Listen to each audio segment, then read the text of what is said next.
안녕하십니까, 이진우입니다. 경제 발전의 중심에 있었던 대표적인 옛날 산업 하면 철도지요. 산업사회로 빠르게 전환하면서 물적 자원, 인적 자원들을 빠르게 이동시키기 위해서 이 철도 산업이 발달했고, 그래서 철도가 개통된 곳은 그 동네 식당 메뉴에도 꽤 변화가 생겼다고 해요. 대표적으로 피쉬앤칩스라고 하는 메뉴도 그중 하나라고 합니다. 오늘 역사 속 경제 이야기 시간에는 철도와 관련한 흥미로운 역사의 장면들 살펴보겠습니다. 스마트폰과 비대면 서비스가 세상을 지배하는 참 편리한 초연결 시대에 우리는 살아가고 있는데요. 오히려 개인들이 느끼는 외로움과 우울증, 고립감은 점점 깊어지고 있죠. 이런 감정들은 또 정치 경제적 위기와 불안을 가져오기도 하고 많은 사회적 비용을 유발시키기도 하는데, 오늘 체크리스트 시간에는 이런 실태를 진단하고 대안을 찾아보는 고립의 시대라는 책을 함께 읽어보겠습니다. 손에 잡히는 경제 플러스 광고 듣고 시작합니다. 기차와 철도 하면 대표적으로 제일 먼저 떠오르는 나라가 바로 미국이죠. 미국 대륙이 철도로 거미줄처럼 연결되어 있는데 이게 다 산업화하는 과정에서 지금처럼 이렇게 거미줄처럼 많아진 거라고 해요. 그래서 이 철도 때문에 누군가는 큰 이익을 보고 또 누군가는 피해를 보기도 하는 많은 에피소드들이 또 숨어 있기도 합니다. 오늘 역사 속 경제 이야기 시간에는 미국의 철도 산업 이면에 숨겨져 있는 여러 이야기들 들어보겠습니다. 역사 스토리텔러 썬킴 씨 나오셨습니다. 어서 오세요. 네, 안녕하십니까. 역사계의 메텔 썬킴 인사드리겠습니다. 메텔? 은하철도 999. 철이 어머니? 어머니인가? 철이 누님이었나요? 누님이죠. 같은 뭐 동료 승객? 아, 그래요? 그 큰 기차에 예. 차장과 메텔과 철이 3명만 타고 있죠. 거기도 참 그 제작비 적게 들인 영화예요. 그렇죠. 출연료 3명만 주면 되니까요. 네. 오늘 제가 그래서 약간 그 메텔 흉내를 내기 위해서 목도리를 하고 왔습니다. 아하. 약간 철이 닮으셨어요. 제가요? 네. 와. 그 영화를 기억하는 것 자체가 그리 뿌듯하지는 건강 검진하실 않습니다. 나이가 되셨죠 이제요. 예. 철도 얘기 나온 김에 네. 그 약간 다른 얘기지만 많은 분들이 각 역들 서울역, 부산역 대표 번호가 7788이라는 걸 모르시더라고요. 역의 대표 번호라는 게 뭡니까? 전화번호 안녕하십니까 서울역입니다. 아, 서울역 전화하려면 네. 국번하고 7788 칙칙폭폭. 7788이. 네. 그럼 다른 지방의 역들도 거기도 그 지방 국번과 7788. 야. 이런 깨알 정보 진짜. 야, 그 치과 가면 2875 뭐 이런 거랑 비슷한 그런 개념이군요. 부동산 4989. 옛날 삐삐 세대가 생각이 나는데요. 야, 1010이 3535 생각나네요. 예. 그 뭐예요? 열렬히 3535. 야, 맞습니다. 갑자기 또 그 추억의 시티폰이 또 갑자기 또 소환이 되네요, 그건. 미국 기차 얘기 좀 해요. 알겠습니다. 예. 그러니까 기차가 이제 그 여러 가지 이제 그 영향을 미쳤어요. 네. 그 1829년에 조지 스티븐슨이 우리가 알고 있는 지금 그 증기기관차를 처음 만들었거든요. 그 예전에 한번 말씀드린 것 같은데 그 조지 스티븐슨 이 증기기관차, 그러니까 우리가 알고 있는 증기기관차를 개발한 다음에 영국에서 실질적으로 영국의 산업혁명을 이끌었어요. 물론 산업혁명은 그 100년 전부터 시작을 했지만 그 왓슨이 만든 우리가 알고 있는 증기기관을 네. 이용해서 산업혁명이 이끌어졌지만 실질적으로 산업화가 된 것은 증기기관차가 등장을 한 거거든요. 네. 왜냐하면 북쪽에 있는 맨체스터라든지 그다음 요크셔가 이제 이제 석탄 이 나는 지역인데 거기서 채광을 해가지고 런던이나 남쪽에 있는 그 공업지대까지 이제 운반을 해야 되는 그 운반 시설이 없었어요. 네. 근데 철도가 뚫리면서 이제 미 영국 전국이 산업화가 됐는데. 그러면서 만들어진 것이 뭐 다시 한번 강조해드리지만 피쉬앤칩스라는 영국 음식이죠. 그거랑 철도랑 무슨 관계입니까? 영국 음식이라고 하면 뭐가 생각이 나세요? 홍차? 뭐요? 홍차는 중국 거죠. 영국 분들은 뭘 먹고 사시나? 그러니까 영국인들이 굉장히 자존심 상해하는 게 그거라니까요. 예. 너희들 먹는 거 피쉬앤칩스밖에 없지. 그렇거든요, 사실. 유명한 음식이 별로 없어요? 그러니까 다들 자기네들 식민지 음식의 퓨전이에요. 막 카레라든지 인도 카레, 뭐 중국 뭐 퓨전 영국식 중국 차이니스 음식 이런 것들. 그러니까 전통 음식이 오히려 없는. 정통 영국 음식이라는 게 솔직히 없거든요. 그래가지고 피쉬앤칩스가 어떻게 탄생을 했냐면은 철도가 개통하면서 1829년에 이제 영국에서 철도가 개통이 되면서 이제 인구의 이동이 가능해진 거예요. 예. 그러니까 런던에 있던 도시 빈민 노동층이 그 북쪽에 있는 맨체스터와 이제 요크셔에 있는 탄광 지역으로 올라가고 뭐 이제 그 탄광에 취직을 하기 위해 가지고 또 북쪽에 있는 스코틀랜드에 있는 뭐 이 주민들이 런던이라든지 밑에 있는 대도시에 이제 취업을 하기 위해서 몰려들고 이런 상황인데 이제 문제가 생긴 게 뭐냐면 이제 그 당시에 나왔던 것이 우리가 알고 있는 그 올리버 트위스트 아시죠? 예. 그 소년들 어린이들 노동 착취하는 거. 음흠. 그러니까 수많은 이 빈민들이 몰려드는 상황이었는데 예. 먹을 게 없는 거예요. 도시로 몰려든 도시로 빈민들에게. 몰려든 그런 그 도시 이제 노동 빈민층에게 일단 공장주 입장에서 봤을 때는 많이 먹여야지 예. 공장이 공장이 잘 돌아갈 거 아니에요. 뭐든지 먹여야 되지. 예.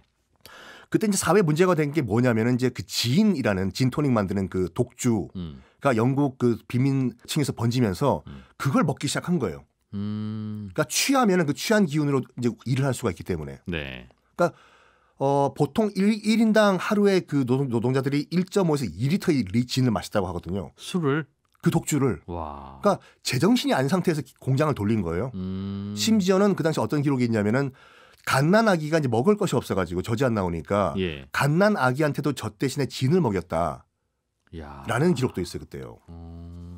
어쨌든 그 이 공장주나 그 자본가 입장에서 봤을 때는 노동자들이 노동을 해야지 네. 공장이 돌아가니까 저 진을 끊고 뭐 대체할 수 있는 뭐 이 싼 음식이 없을까 하다가 그 당시 가장 이 증기기관으로 많이 생산했던 것이 이제 그 이제 목화 예. 면 면진물. 제품이었거든요. 예. 그 면을 생산하다 보면 이제 면유가 나와요. 기름이 예. 우리 식용유 같은 면유가 나오는데 저거를 갖다 버릴 바에는 저거 가지고 뭘 튀기자 해가지고 뭘 튀기기 시작했냐면 그때 마침 아일랜드 지방에서 아일랜드는 그때 뭐 주식이 감자였거든요. 예. 근데 영국 같은 경우에는 감자를 약간 뭐라고 할까 먹으면 안 되는 음식으로 취급을 했었어요. 왜 그걸 왜? 맛있긴 맛있는데 예. 우리가 지금 먹는 아주 그 우리 이 기자님 얼굴같이 오동통하고 예쁜 감자 같은 경우에는 품종 개량한 감자고 그때의 그냥 원형 감자 같은 경우에는 썬킴씨처럼 생겼어요? 네 그렇습니다. 할 말이 없어지. 이상한 감자였군요. 이상한 감자라는 과자가 있지 않았나요? 어쨌든 이런 식으로 어퍼컷이 훅 들어오는. 약간 그 못생긴 감자고 감자들. 시커멓고. 근데 또 어떤 얘기가 있었냐면 성경에는 감자가 나오지 않는다. 그래서 먹으면 안 되는 음식이다라는 종파도 있었고 그래서. 또 감자는 또 오래 놔두고 싹이 트면은 독성이 생기기 때문에 먹으면 식중독에 걸리거든요. 그래서 먹으면 안 된다라는 인식이 이제 퍼져 있던 상태였는데 네. 이제 먹을 게 없다 보니까 아일랜드는 그 800년 동안 영국의 식민지였잖아요. 그래서 영국인들은 밀과 이런 그 곡물들은 다 아일랜드에서 수탈을 해오고 대신에 너희들도 뭔가 먹어야 되기 때문에 우리는 안 먹는 옛다 감자 먹어라. 그래서 감자를 그 이제 그쪽에 넘긴 상태였거든요. 예. 영국 공장주들이 저 감자 되게 싼데 저 다 가져와가지고 네. 영국에 있는 그 도시 이 노동자들한테 먹이면 되겠구나. 저걸 튀겨보자. 그럼 열량이 높아질 것이다. 튀기고 마침 그때 이제 그 북해에서 예. 이 대구가 엄청나게 많이 잡혔어요. 흰살 생선 대구가. 네네.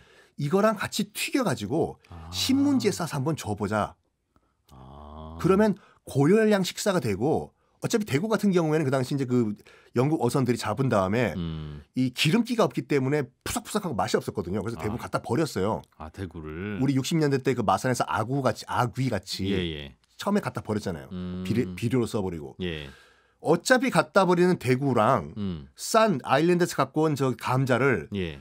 일단 튀기면 안 썩으니까 오래 보관도 가능하고 네. 맛도 있고 고열량이고 이거를 대충 신문지에 싸가지고 옛다 드시오 네. 라고 해서 도시 노동자들에게 그 점심으로 제공을 한 것이 피쉬앤칩스의 시작이었다. 그냥 감자와 생선을 튀긴 거군요. 그렇죠. 근데 그것이 본격적으로 이제 영국의 대표 음식이 된 것이 뭐냐면 2차 대전 때 네. 그 노르망디 상륙 작전 이후에 그 암호가 독일군들이 모르는 암호를 뭘 쓸까 하다가 영국군이 네. 당시 이제 피쉬앤칩스 같은 경우에는 영국만의 음식이었거든요. 예. 그럼 대륙에서 몰라요. 이걸 암호로 쓰자. 그래서 피쉬, 칩스. 칩스. 그렇죠. 이야. 이야. 그렇군요. 영국 얘기인데 근데 이제 다시 이제 미국으로 넘어와 가지고 이제 미국 같은 경우는 1849년에 미국 서부 캘리포니아 세크라멘토에서 금광이 발견됩니다. 대규모 금광이 발견되죠. 네. 그래서 너도 나도 동부에서 역마차를 타고 서부로 달려가요. 골드러시라고 하죠. 네. 그래서 너도 나도 다 캘리포니아로 가자. 캘리포니아로 가자. 근데 마차를 타고 가잖아요. 근데 역마차를 타고 가니까 너무 오래 걸리고 중간에 네. 강도도 있고 너무 불편한 거예요. 그래서 그 당시 링컨 대통령이 어떤 구상을 하냐면 대륙간 횡단 철도를 뚫자. 그래가 쉽게 동부에서 서부로 갈 수 있게 대륙간 횡단 철도를 뚫자. 예. 지금이야 뭐 쉽게 들리지만 당시만 하더라도 3,000km가 넘는 정말 긴 철도를 뚫는 거거든요. 예. 그러네요. 남북 전쟁 때는 못 뚫었어요.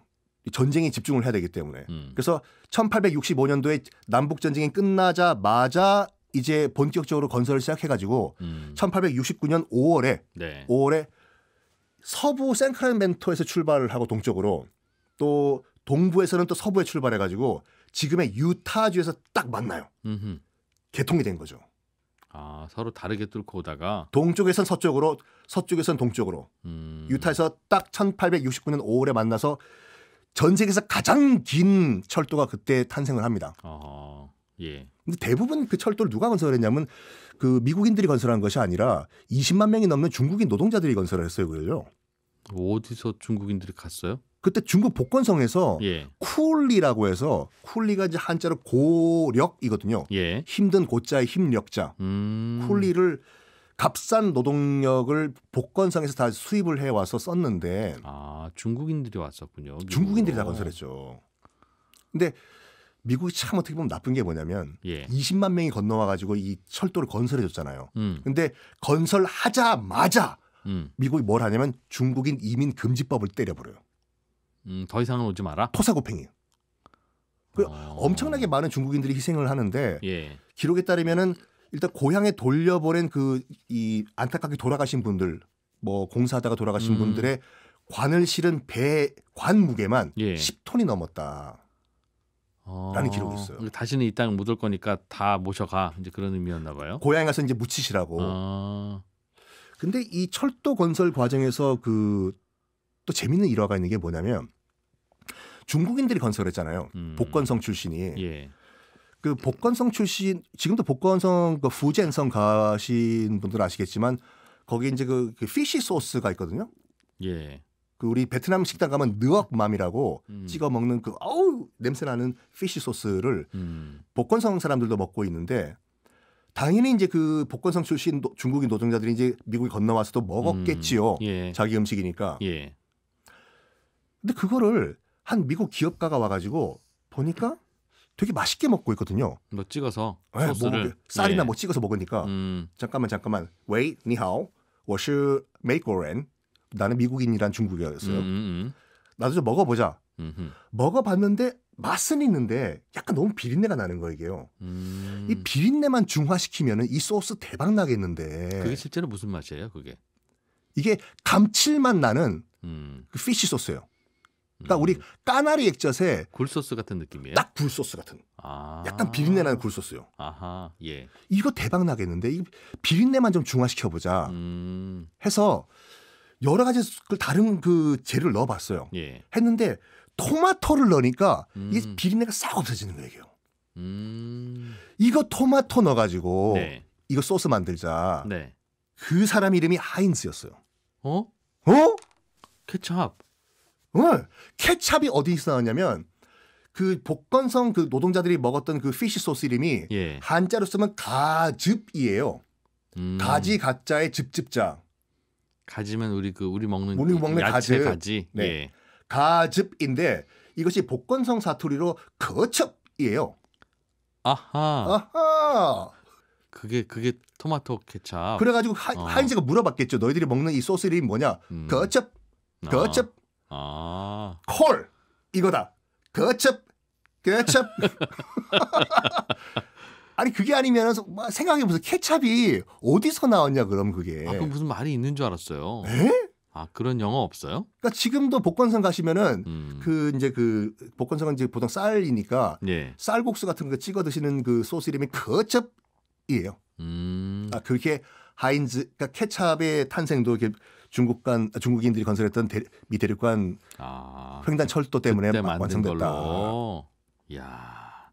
근데 케첩은 토마토 엄청 많이 들어가는데. 근데 그게 이제 나중에 이제 더 개량돼 가지고 원래 베이스가 됐던 그 피쉬 소스는 싹 다 빠져버리고 예. 완전 토마토 베이스의 소스가 된 거죠. 원래 토마토 소스 베이스의 그 케첩은 이런 식으로 시작을 했다.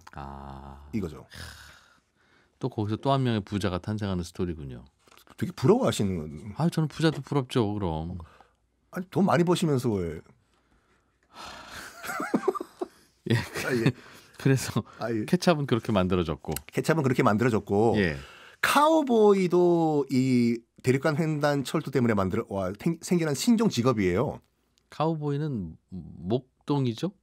그러니까 우리가 이제 뭐 존 웨인의 영화 때문에 그 카우보이가 굉장히 멋있는 직업으로 알려져 있는데 우리가 M으로 시작하는 그 브랜드 담배를 딱 피면서 카우보이란 직업이 잠깐 반짝 나왔다가 반짝 사라진 그런 직업이었거든요.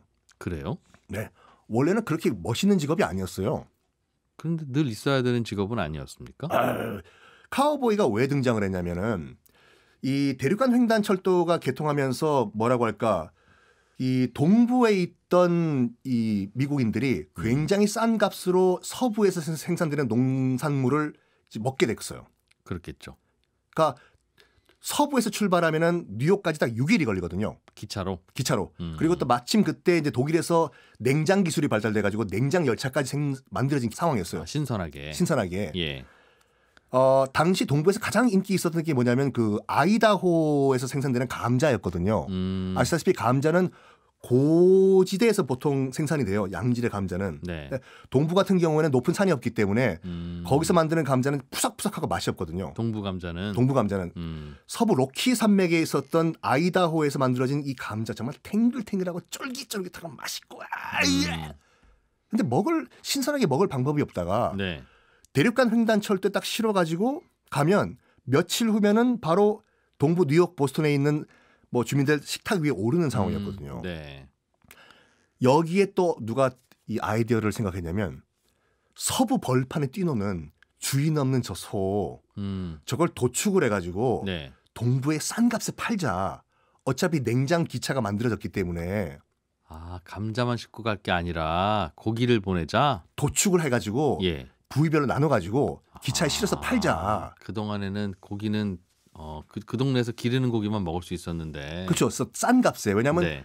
벌판에 주인 없는 소들이잖아요. 그렇죠. 서부에 그 영화 보면은 뛰노는 소가 보면 크게 두 가지가 있거든요.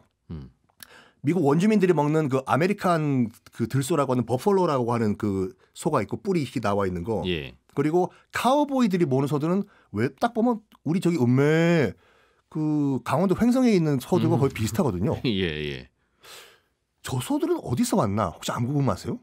아, 강원도 소와 비슷한 그 소. 그 소들. 아, 그냥 그런 소들 있는 건 줄 알았죠. 그게 어떤 소들이냐면 원래 캘리포니아와 서부 대부분 이제 스페인 식민지였잖아요. 예. 스페인 식민지요. 멕시코 독립 전에. 그러니까 스페인 사람들이 직접 먹기 위해 가지고 스페인산 소를 당시에 바다 건너 스페인에서 대서양 건너 가지고 지금의 멕시코와 캘리포니아에 갖다 키웠어요. 그 소들이군요. 그게 이제 그 스페인산 토로스종 소인데 이제 이 스페인 식민지가 물러가고 미 멕시코 전쟁에서 멕시코가 지면서 이제 캘리포니아가 미국으로 넘어가고 키우던 소들이 야생화돼 버린 거예요, 거기서. 아, 주인이 없어진 거예요. 자기들끼리. 그러니까 지금도 캘리포니아 이 소 그 DNA 검사를 해보면은 그 스페인산 그 토로스 종이랑 거의 유사하다고 하더라고요. 예. 주인 없는 소 저것들 우리가 도축을 해가지고 기차에 실어서 팔자. 해서 만들어진 것이 그러면 주인 없는 소기 때문에 이 밧줄을 동그랗게 만들어서 던져서 잡아야 될 거 아니에요. 아, 소를. 네. 아, 그 소 잡아오는 그 직업이 카우보이였어요? 잡고 도축해서 기차까지 실어주는 직업. 이게 카우보이였어요. 다양한 일을 했군요, 카우보이가. 뭐 우리 미국 정육업계에 큰 일을 하셨죠. 헌터, 부처 다 그 딜리버리까지. 이걸 다 영어로 또 승화하시니까 정말 감사합니다. 와. 근데 그 직업이 왜 잠깐 있다 없어졌어요? 네? 잠깐 있다가 없어졌다면서. 아, 동부에서 거대한 이제 목장화가 시작이 됐기 때문에. 아, 서부소 필요 없다. 그러니까 그거를 모티브로 해서 만든 것이 이제 우리가 알고 있는 존 웨인의 카우보이 영화들인데 물론 뭐 이 일단 역사적 팩트만 말씀드리면은 예. 카우보이란 직업이 그렇게 화려한 직업은 아니었다. 이거죠. 그냥 화려한 배우들이 해서 화려해 보이는 거다. 그렇죠. 약간 영화에서 많이 과장을 하는 거죠. 그렇군요. 철도 이야기를 하는데 기차는 안 나왔네요, 결국은. 지금까지 기차 얘기했잖아요, 지금요. 한 것 같은데. 아, 기차 얘기만 하면은 약간 과학 기술 방송이 코너가 돼버리고 기차와 관련된 여러 가지 그 주변 이야기, 이 주변 역사 관련된 이야기들. 역사 스토리텔러 썬킴 씨였습니다. 고맙습니다. 네, 감사합니다. 인류가 코로나와 만난 이후에 불평등, 양극화 문제가 커지고 있고요. 또 개인들의 외로움과 고립감도 더 깊어지고 있는데 오늘 체크리스트 시간에는 이것이 정치 경제적으로 어떤 위기와 혼란을 또 만들어낼 수 있는지 그 실체와 대안을 다룬 책 고립의 시대를 함께 읽어봅니다. 김치형 경제뉴스 큐레이터 나오셨어요. 어서 오세요. 네, 안녕하세요. 고립의 시대. 고립. 네. 외롭다는 거죠? 맞습니다. 특히 이제 코로나로 인한 봉쇄 조치, 격리 뭐 이런 것들로 인해서 진짜 고립된 생활을 해봤거나 고립된 것 같은 느낌을 받는 분들이 매우 많아졌죠. 예. 이 책의 저자가 노리나 허츠라는 영국의 경제학자인데요. 책도 좀 여러 권 썼습니다. 그래서 아시는 분들도 계실 것 같아요. 뭐 누가 내 생각을 움직이는가, 뭐 부채 위협 뭐 이런 책을 쓰신 분인데요. 이 저자는 코로나로 이런 고립 상황이 좀 강해지긴 했지만 이미 그 전부터 우리는 이 고립의 시대에 살고 있었다 이렇게 이 책에서 주장을 하거든요. 원래 인간은 외롭다. 원래 인간은 외롭다라기보다는 현대 어떤 사회 구조가 사람들을 외롭게 더 만들고 있고 옛날에 비해서 네, 기술 발달이나 이런 것들도 사람들을 계속해서 고립감을 느끼게 만들고 있다라고 얘기를 하고 있고요. 이렇게 사람들이 외로워지면 사회를 정신적, 경제적, 정치적 위기로 내몰 수 있다 이렇게 주장을 합니다. 네. 이게 코로나라는 특수 상황으로 더욱 심각하게 됐고 그래서 외로움의 경제라는 단어도 사용을 하고 있고 상호 교류의 부족으로 전반적인 행복감이 낮아지는 이른바 사회적 불황이 나타나고 있다 이렇게 얘기를 하고 있습니다. 그래요? 현대 사회는 못 믿겠다는 투신데요. 이게 네. 다방면에 여러 현상들이 나타나는데 예전에 비해서 이웃 간의 교류는 분명히 없어졌죠. 네네. 아파트 301호와 302호 서로 얼굴 모르고 살죠. 그렇죠. 예전 같으면 뭐 싸우기도 하고 뭐 부침개도 같이 부쳐 먹고 이제 그랬을 텐데. 네네. 근데 다만 또 무슨 카페에 가입하거나 어디 뭐 블로그를 쓰고서 소통하거나 하는 온라인 소통은 또 늘어났잖아요. 네, 그렇습니다. 그래서 예전보다 외로워진 건가 아니면 예전보다 소통을 더 많이 하고 사는 건가 잘 모르겠어서요. 거기에 그래서 대해서 여기서도 얘기를 하는데요. 네. 그러니까 SNS나 소셜 이런 것들이 활성화되면서 우리가 외로움을 많이 위안받는다라고 사람은 생각하지만 잘 한번 생각해봐라. SNS에서 비춰지는 너의 모습이 너의 진정한 모습이냐라고 얘기하죠. 그러니까 눈물 나는 코멘트네요. 그러니까 조금은 예쁜 모습을 보여주고 예. 남들한테 자랑하고 싶은 것만 사실 SNS나 소셜에 저희가 다 올리지 않습니까? 그렇다 보면 여기서는 그거는 너의 아바타가 움직이는 거지 너의 자신은 정말로 외로움 속에 빠져 있다는 거고 거기 친구들이 진짜로 너하고 그런 진지한 대화를 나눌 수 있는 사람인가를 생각해 보면 결국에는 이 사람은 온라인으로 연결돼 있지만 당신은 외로운 존재다라고 하면서 거기에 보면 외로움을 측정하는 뭐 이렇게 질문 같은 게 있어요. 너는 외로운지 안 외로운지? 네, 한번 해보라 그러거든요. 그래서 저도 한번 해봤습니다. 전 나름대로 굉장히 사람들 많이 만나고 활동적인 사람인데 네. 그거 해보니까 저 외로운 사람이더라고요. 뭐 예스가 뭐 몇 개 이상 있으면 매우 외로움. 점수로 나옵니다. 점수로. 아, 그래요? 네, 뭐에 뭐 몇 점 이렇게 해서 종합을 해보면 몇 점 이상은 우리가 심리 테스트나 뭐 이런 걸로 했을 때 과학적으로 이 사람이 외로운지 안 외로운지 우울증 판단할 때 쓰는 공식적인 질문이라고 하거든요. 네. 그러면 외로움의 강도는 차이가 있겠지만 외로운 사람에 속하더라고요. 대체로 현대인들은 외롭다고 대부분 나온다. 그렇다라는 거죠. 외로움은 뭐 좋지는 않죠. 뭐 정신적으로나 건강으로나 도움 안 되는 건 맞고 그거야 뭐 다 아는 얘기인데 네네. 이게 사회 문제나 정치적인 위기 혼란을 만든다는 주장이잖아요. 이분은. 맞습니다. 그러니까 정신적으로는 가장 먼저 떠올리시는 게 외로운 사람들은 우울증에 빠질 가능성이 높다. 이렇게 많이들 연결시키시죠. 그래서 정신 건강에 해롭다라는 건 어느 정도 인정들을 하시는 것 같은데 이게 신체 건강까지 위협할 수 있다라는 걸로 실제 여러 연구 조사에서 보면 외로움이 알코올 중독과 비슷한 효과를 내고 네. 비만보다 2배나 더 해롭고 담배를 하루에 매일 15개 피 정도를 피는 것과 비슷하다라는 연구 결과가 있다라고 얘기를 하고요. 그만큼 몸 안의 장기가 나빠진다는 거예요, 외로우면? 네, 뭐 일종의 스트레스를 받거나 뭐 이런 것들 때문에 그만큼 뭐 신체적으로도 안 좋다는 얘기고 경제적으로 영향을 미친다라는 거는 홀로 된 노인하고 1인 가구가 늘면서 사회적인 비용이 증가한다는 것, 이거는 네. 사회가 부담해야 될 경제적인 비용이라고 얘기를 하고요. 실제로 미국에서 메디케어, 그러니까 미 65세 이상 노인에게 뭐 공공의료보험을 지출하는 지급액이 매년 70억 달러에 이른다라고 근거를 제시하기도 하고. 사회적 고립 때문에 추가로 지출하는 지출이 이렇다는 거죠? 네, 그렇죠. 그리고 공장 자동화나 로봇 등의 도입 때문에 쫓겨나는 노동자들, 이 사람들도 결국에는 외로움에 빠지는 건데 이게 경제적인 위기를 발생시킬 수 있다라고 지적을 합니다. 그리고 정치적으로는 저는 이게 참 재밌었는데 우리를 외로움은 극단과 포퓰리즘으로 사람들을 몰아간다는 거예요. 그러니까 사회적인 갈등의 극단으로 사람들을 치닫게 만드는데 이 외로움이 상당히 영향을 미치고 있다. 이렇게 그래요? 얘기를 합니다. 그래서 사람들의 주장이 자꾸 극단으로 흐르고 네. 인기 위주의 정책들이 쏟아질 수밖에 없도록 또 사람들이 압박하고 네. 감정이 고조되고 하는 게 외로움 때문이다. 그래서 요즘 보면 다시 우리가 과거의 냉전 시대로 좀 회귀하는 것 같은 느낌이 좀 들지 않습니까? 냉전 시대가 아니라 그냥 뭐 갈등이 아니면 뭐 어디가 그게 다랬죠. 어디가 더 폭발하는. 네, 뭐 우리도 선거에서 보면 네. 갈등이 굉장히 극에 달한 모습인데 이게 어떻게 보면 현대 사회 구조의 외로움 때문이 아닌가라는 이 사람의 주장이 책을 읽다 보니까 조금은 뭐 동감이 되는 부분도 있습니다. 내가 상대방의 생각에 공감하지 못하고 자꾸 싸우고 싶고 불만이 가득하고 네, 그런 게 내가 외롭기 때문이다. 네네. 그 얘기 좀 조금 더 해주세요. 거기 보면 이런 실험 얘기가 나오거든요. 네. 생쥐 한 마리를 오랫동안 혼자 고립되게 만들어 놓고 한참 후에 갑자기 새로운 생쥐를 그 친구한테 집어넣어 주면 네. 이 고립됐던 생쥐는 어떤 행동을 할까요? 한번 맞춰보십시오. 같은 젠더를 넣어줬습니까? 아니면 이성을 넣어줬습니까? 그것까지는 나오지 않았습니다.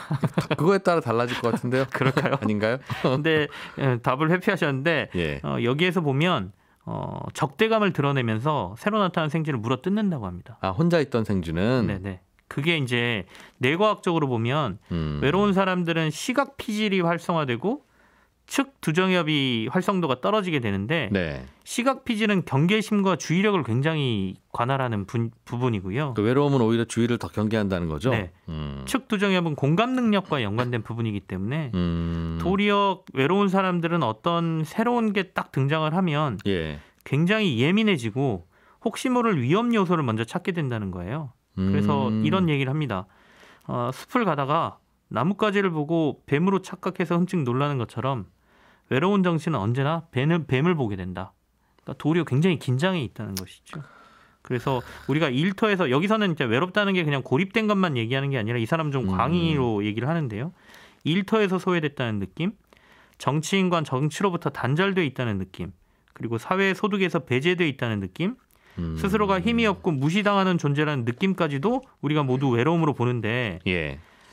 실제 극우 정치의 극단이었던 독일의 나치 시대, 독일 사람들은 그럼 왜 히틀러에게 열광을 했느냐라고 예. 그 시대를 거쳤던 사람들한테 물어보니까 1차 세계대전 패전 후에 삶이 너무나 고달팠던 상황에서 자기는 설 자리도 없고 국가는 나를 돌보지 않는다는 느낌이 들었을 때 각자 도생의 외로움. 우리는 히틀러를 만났다. 이렇게 이 사람들이 얘기를 했다는 거예요. 그러니까 그만큼 외로움은 어떤 극단주의자나 이런 사람들이 얘기하는 거에 혹하고 따라가거나 굉장한 공격성을 드러낼 수 있다라고 얘기하고 있습니다. 이 푸틴이 이런 외로움 때문에 이런 극단으로 가고 러시아에서도 푸틴을 지지하는 사람들이 많아지는 게 또 그러지 않을까라는 생각도 살짝 들었어요. 그러고 보니까 우리도 왼쪽 오른쪽이 다 이제 같은 생각하시는 분들끼리 서로 광장으로 모여서 네네. 이제 중도에서 보기에는 서로 양쪽이 다 좀 이상한 주장들 하시는 그런 경우들이 점점 더 많아지고 있는 것 같은데. 그렇습니다. 이번 선거 결과도 거의 차이가 안 났지 않습니까? 그걸 꼭 우리가 그게. 보수와 진보로 예, 보는 것도 좀 그게. 너무 이분법이긴 하지만요. 알겠습니다. 그럼 현대 사회는 이걸 점점 벗어나고 있는 겁니까? 아니면 점점 더 구조적으로 외로움을 겪게 점점 빠져들고 있는 겁니까? 문제는 이제 현대 사회의 구조가 이 외로움을 더욱 강화시키는 구조라는 건데요.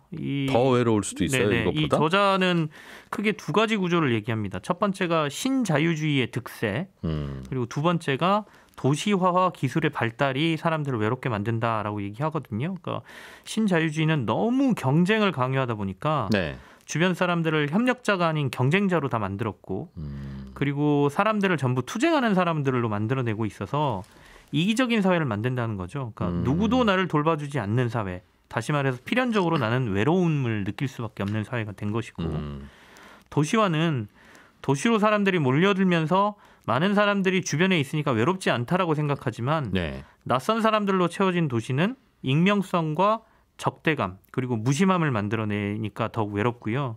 그리고 여기서 재밌는 건 소음이 많으면 사람들이 더욱 외로워진다 이렇게 얘기를 하는데 실제 55데시벨 그러니까 큰 전화벨 소리 이상의 소음이 발생하면 예. 중추신경이 자극돼서 스트레스가 유발되고요. 그건 당연하죠. 예. 전화벨보다 큰 소리 들리면 짜증. 누구야? 아니 과학적인 실험을 그렇게 당연하다고 말씀하지 마십시오. 증거가 있어야 될 거 아닙니까? 큰 전화벨 소리 이상의 소음에 대해서 그렇다길래 네네. 너무 근데 당연한 얘기다. 그렇게 싶어서. 되면 사람들이 예. 프라이버시를 지키고자 스스로 자신을 고립시키고 숨는 경향이 있답니다. 그래서 너무 도시- 너무 예. 시끄러운 곳에 가면 예, 도시의 소음은 결국엔 사람들을 외롭게 만들고 있다. 그건 그래요. 예. 시골은 사람들이 떠나서 진짜로 외로워지고 있고요. 도시도 그리고- 외롭고 시골도 외롭고. 네. 그다음에 이제 기술 발달인데 계산기가 우리의 암산 능력을 집단적으로 망가뜨린 것처럼 디지털 커뮤니케이션이 우리의 의사소통 능력을 약화시키고 있다라고 지적을 하면서 네. SNS로 항상 아까 얘기인데요. 연결돼 있지만 우리는 실제로 주변 사람들과 같이 있는 게 아니다. 이렇게 얘기하고 있습니다. 점점 그런 것 같기는 해요. 형제들이 많은 집안에서 자라난 분과 네. 그렇지 않은 분들의 저는 이제 느껴가면서 보는 가장 큰 차이가 대화의 능력, 네. 상대방을 배려하는 뭐 능력. 이것도 배려 못한다고 해서 그분이 뭐 나쁜 게 아니라 네. 그런 게 잘 이제 그 근육이 발달되지 않는 거죠, 정신에서. 맞습니다. 공감 능력이 좀 떨어지는 거죠. 네. 그게 보면 자라나는 과정에서 좀 외롭게 자랐으면 그런 경우들이 좀 있더군요. 근데 생각해 보면 그럴 수밖에 없어요. 옆에 누구를 굳이 배려하고 공감해야 될 일이 없이 자라났던 분들이니까. 네네. 근데 요즘 보면 많은 이제 아이들이 젊은 분들이 그런 환경에서 자라지 않습니까? 그렇습니다. 그러다 보면 이제 공감 능력을 배가해야만 살아날 수 있었던 세대와 그 부장님과 신입사원이 대화 안 통하는 이유가 네. 그런 것 때문에 온 거 아닌가? 서로가 의사소통할 뿐인데 네네. 코드가 좀 다른. 네. 그리고 이 책을 읽으면서 가장 저 이제 아이들을 키우기 때문에 동감도 하고 약간 위기감도 느꼈던 게 예. 약간 이제 기술의 발달에서 소셜 미디어와 관련된 주장이었거든요. 예. 그러니까 저희가 사회에서 고립감을 느끼는 게 나 혼자 떨어져 있는, 그러니까 물리적으로 떨어져 있는 거 말고 예를 들면 이런 거죠. SNS에 와이프하고 어떤 누가 정말 좋은 곳에 가서 식사를 하고 예. 선물을 주고받고 명품을 주고받는 사진이 올라와요. 그러면 그걸 보는 저 또는 와이프, 저의 부인 네. 이런 사람들은 왜 나는 저걸 못하지? 라는 소외감을 느끼기 시작하는 거죠. 그러면서 나의 삶이 점점 싫어지는. SNS가 원래 좀 삶을 과장하죠. 예. 그런데도 불구하고 그걸 알면서도 그런 느낌을 받지 않습니까? 근데 감수성이 예민한 아이들 같은 경우는 더욱 그렇다는 거죠. 그리고 친구들끼리 만들어지는 단톡방에 자기가 못 들어갔을 때, 그리고 어느 날 친구가 야 오늘은 바빠서 못 만나겠어라고 했는데 SNS에 친구들하고 노는 사진이 올라올 때 나하고는 안 놀고. 나는 얘네들과 배제됐구나 라는 이 마음의 느낌들을 지금 청소년층들 아동들이 굉장히 크게 느끼고 있고 이런 것들이 고립감을 더 키우는데 이런 심리적인 고립감들이 나중에 사회적으로 어떻게 나타날지에 대한 고민을 우리는 지금 해야 된다라고 얘기하고 있어요. 그러면서 그 선생님들의 얘기가 나오는데 이게 진짜 동감이 됐었거든요. 그러니까 예. 과거에는 아이들에 대한 이런 따돌림이나 이런 것들이 눈에 보이는 장소에서 일어났다. 네, 네. 놀이터, 학교, 교실, 뭐 운동장 이런 거였지만 이제는 이런 따돌림이 디지털 따돌림이죠. 디지털 안에서의 따돌림이 24시간 학교를 떠나서 집 안 그리고 자기 방까지 365일 내내 계속되기 때문에 내가 그거를 매일 점검할 수도 없고 이걸 밝혀내기가 되게 힘들다라는 얘기가 굉장히 동감됐습니다. 주변에서 선생님도 누가 왕따인지 이제 모른다는 거군요. 알기가 힘들다는 거죠. 암암리에 일어나고 그리고 따돌리고 싶어서 따돌리지 않았더라도 상대방은 그렇게 느낄 수도 있는 거고요. 예전에는 교실에 누군가가 혼자 있으면 저 친구가 좀 고민되겠는데 싶은데 네, 가서 말도 걸어보고 너 왜 그러니? 라고 하는데 이제는 교실에서는 다 각자 그냥 알아서 자기 혼자 있고 네. 단톡방에 누가 있느냐에 따라서만 달라지니까 네. 그것도 고민거리네요. 그리고요? 이제 뭐 해결책도 사실은 조금 얘기를 합니다. 그러니까 일반적인 해결책도 있는데 아까 그 청소년들과 관련된 해결책에서 SNS 그러니까 소셜 미디어와 관련돼서 아동들의 접근을 아예 막아버리자. 이건 좀 너무 강력한 얘기이긴 한데 그러면서 만약에 그게 안 된다라고 하면 중독성이 높은 SNS 소셜 미디어는 못하게 하자. 그러면 이 중독성을 어떻게 증명할 것이냐? 기준을 세워야 될 거 아니냐? 예. 그거는 과학적으로 자기네 서비스가 중독성이 높지 않다는 걸 업체가 증명하도록 하고 증명하지 못하면 아예 아동들의 접근을 막자라는 주장도 하고 있고요. 그게 안 된다라고 하면 우리가 지금 담배 유해성을 담배값에도 저희가 이렇게 막 그 굉장히 무서운 사진, 그렇죠, 뭐 폐암 사진, 네, 이런 것들을 올리지 않습니까? 그런 것처럼 SNS에 접속할 때마다 강제 메시지를 띄우는 법을 만들자. 당신은 이 SNS에서 고립감과 외로움을 느낄 수도 있고 이것이 중독성이 사회적으로 강하며 뭐 이런 것들을 불편하게 만들자는 거예요. 그러니까 이런 대안도 제시를 하고요. 그리고 사람들이 스스로 할 수 있는 대안도 얘기를 하는데 이거는 너무 뭐 뻔한 얘기여서 좀 그렇긴 한데 사회적으로 커피숍에 가더라도 뭐 말도 좀 사람들한테 더 많이 건네고 우리가 단골 만들어라. 네. 너 동네에서 단골 만들어라. 외롭지 않으려면. 가게집에서도 네, 대화 많이 나누라는 거예요. 회사에서도 최대한 저 커피도 많이 마시고 사람들하고 메신저로 얘기하지 말고 제발 직접 가서 이것 좀 봐주십시오 이렇게 얘기하고 이런 것들 좀 많이 하라. 왜냐하면 지금 신입사원들 들어오면 진짜로 눈 마주치고 얘기하는 거 어려워하는 친구들이 있고요. 전화 통화하는 거 어려워해서 전화 통화하는 법을 가르치기도 하거든요. 실제 미국에서도 그런다고 하고요. 뭐 그런 얘기도 하고요. 이 저자분도 나이 드신 교수님이죠? 그렇긴 하겠죠. 그러니까 그런 소소한 것들 그리고 네. 소셜에 접근하기 힘들게 어플리케이션을 단축키로 해서 제일 앞에 바탕화면에 놓지 말고 저 어디 숨은 곳에 넣어놔서 내가 찾기 힘들게 만들기도 하고 지워보기도 해라. 뭐 이런 얘기도 합니다. 안 돼. 고개를 절레절레 흔드시네요. 네. 다양한 대안들을 들으면서 네. 이게 참 고쳐지기 어렵겠구나. 근데 노력은 필요할 것 같습니다. 노력은 아까 특히 필요한 것 아동과 같아요. 청소년과 예. 관련된 부분은 그리고 한 번은 읽어보시면서 내가 외로워서 심리적으로 또는 신체적으로 건강이 좀 나빠질 수도 있나? 예. 그런 것도 한번 생각해 보실 필요가 있어요. 야, 어찌 보면 인류가 본격적으로 외로움을 느끼기 시작한 게 네, 근래에 없었던 일인지도 모르겠네요. 그렇죠. 그러네요, 그렇죠. 네. 우리가 이제 집단 생활을 시작한 다음부터는 외로움보다는 뭔가 단체 생활하기가 어려워졌을 텐데. 네, 예, 김치영 경제뉴스 큐레이터와 함께 고립의 시대 함께 읽어봤습니다. 고맙습니다. 네, 감사합니다. 예, 저는 내일 아침 8시 30분에 손에 잡히는 경제에서 다시 인사드리겠습니다. 저희 방송 내용은 저희 홈페이지 게시판 그리고 팟캐스트 이용하시면 언제든지 다시 들으실 수 있습니다. 내일 뵙죠. 이진우였습니다. 고맙습니다.